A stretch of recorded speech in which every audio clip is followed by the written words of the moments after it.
साध संगत जी, प्रेम से कहना धन निरंकार जी।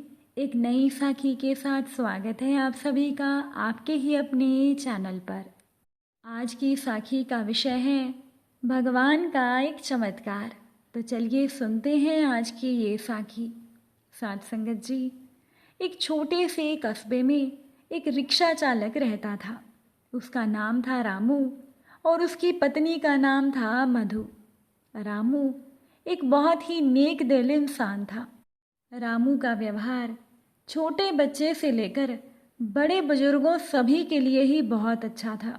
अपने मधुर व्यवहार की वजह से ही लोग रामू को पहचानने लग गए थे।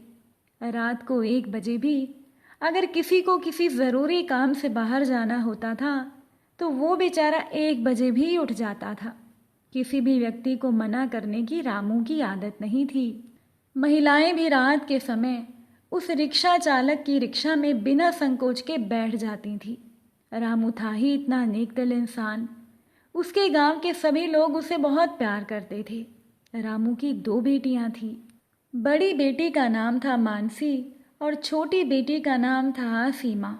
मानसी तो पढ़ाई कर चुकी थी। रामू ने अपनी बड़ी बेटी को 12वीं कक्षा तक पढ़ा दिया था। रामू की छोटी बेटी सीमा अभी पढ़ रही थी। रामू ने अपनी बड़ी बेटी की शादी तय कर दी थी। भगवान का दिया हुआ रामू के पास गुजारे लायक बहुत था। रिक्शा चालक ने अपनी बेटी का विवाह एक अच्छे परिवार में तय कर दिया। लड़की के ससुराल वालों ने शादी की तारीख तय कर दी। रामू ने दिन रात मेहनत करके अपनी बेटी की शादी के लिए रुपए जुटाए थे। उसने अपनी बेटी के गहने कपड़े और शादी का सारा सामान खरीद लिया था। अब तो वो अपनी बेटी की शादी का इंतज़ार कर रहा था। रामू एक दिन भगवान के मंदिर में पूजा करने चला गया। वो मंदिर में भगवान को कहने लगा, हे प्रभु, मेरी बेटी की शादी जल्दी ही होने वाली है। अपनी बेटी की शादी का सामान खरीदने में मुझे कभी कोई कमी नहीं आई। हे ईश्वर, आपकी दया से सब ठीक चल रहा है। सारा सामान भी आ गया है। खाने पीने का सारा सामान भी मैंने जुटा लिया है। अब तो बेटी की शादी में केवल 3-4 दिन रह गए थे। रामू अपनी बड़ी बेटी के पास जाकर बोला, मेरे पास तुम्हें देने के लिए ज़्यादा कुछ तो नहीं है। मैंने तुम्हारे लिए थोड़े से गहने भी बनवा दिए हैं। अभी मुझे तुम्हारी छोटी बहन की भी शादी करनी है। तुम्हारी शादी मैं एक अच्छे परिवार में कर रहा हूँ। लड़का नौकरी करता है। तुम्हें तुम्हारे ससुराल में कोई कमी नहीं आएगी। रामू ने बड़ी बेटी मानसी से कहा कि बेटा, लड़कियां तो पराया धन होती हैं। बेटियों को एक न एक दिन ससुराल जाना ही पड़ता है। इसीलिए तुम निराश ना हो। आज मैं तुम्हें एक शिक्षा दे रहा हूँ। अपने ससुराल में बड़ों का सम्मान करना, अपने सास ससुर की खूब सेवा करना, बड़ों की आज्ञा का पालन करना, अपने सास ससुर को अपने माता पिता समझना। मैंने तुम्हें 12वीं तक की शिक्षा दी है और तुम्हें सिलाई भी सिखा दी है। तुम्हारे ससुराल वाले अगर तुम्हें नौकरी करने देंगे तो करना, वरना नहीं। और हाँ, हमारी मान मर्यादा का ख्याल रखना। लड़की ससुराल में अपने सद्गुणों से सभी को अपना बना लेती है। अगर तुम्हारे सास ससुर तुम्हें डांट दें तो सोच लेना कि तुम्हारे खुद के माता पिता तुम्हें डांट रहे हैं। बेटा, मेरी इज्जत का ख्याल रखना। रामू अपनी बेटी को समझा रहा था। समझाते समझाते दोनों की आंखों में आंसू आ गए। घर में शादी का माहौल था। रिश्तेदारों का तांता लग गया था। अब वहां पर किसी को क्या पता था कि होनी तो कोई और ही खेल खेल रही थी।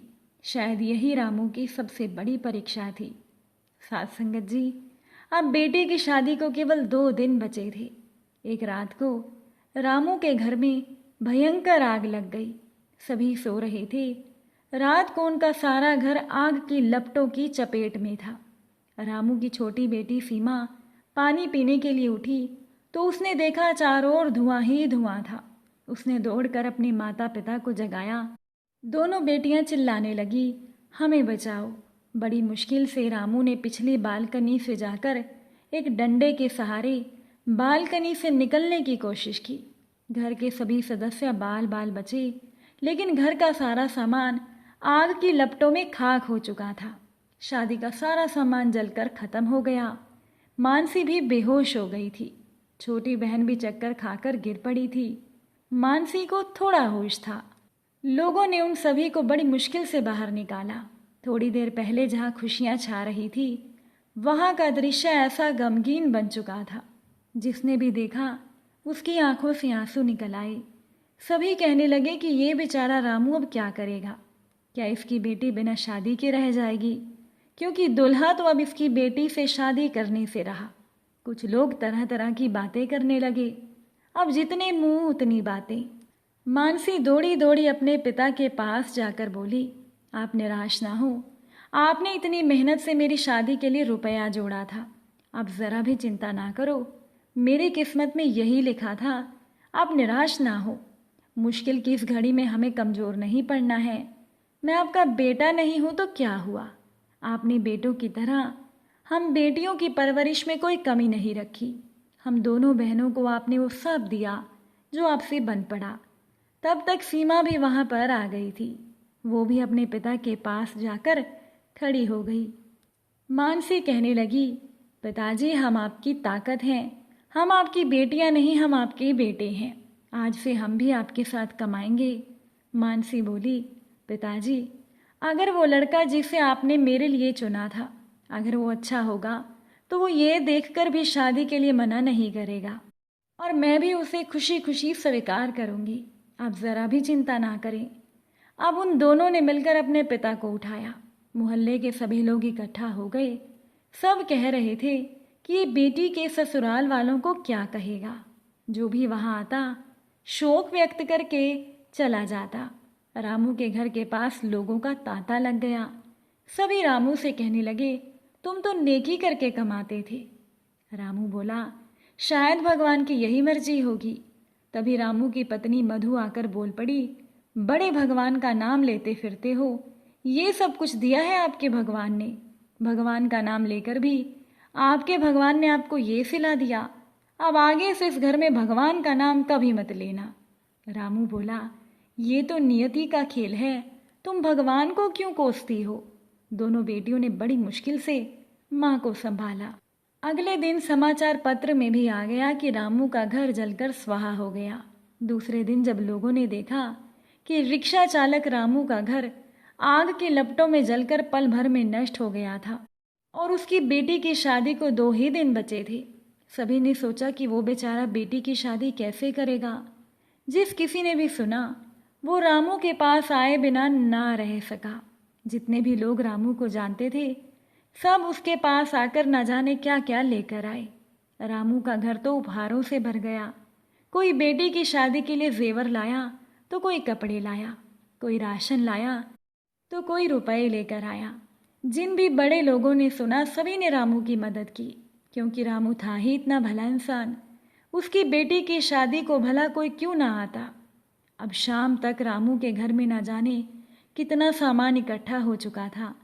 जब रामू की दोनों बेटियों ने अपने पिता को वो सारा सामान दिखाया तो रामू को अपनी आंखों पर विश्वास ही नहीं हुआ कि जहाँ पर सब जलकर नष्ट हो गया था वहाँ उनके पास इतना सारा सामान आ गया था और रुपया तो रामू के पास इतना इकट्ठा हो गया था कि वो बैठे बिठाए अपने दोनों बेटियों की शादी आसानी से कर सकता था।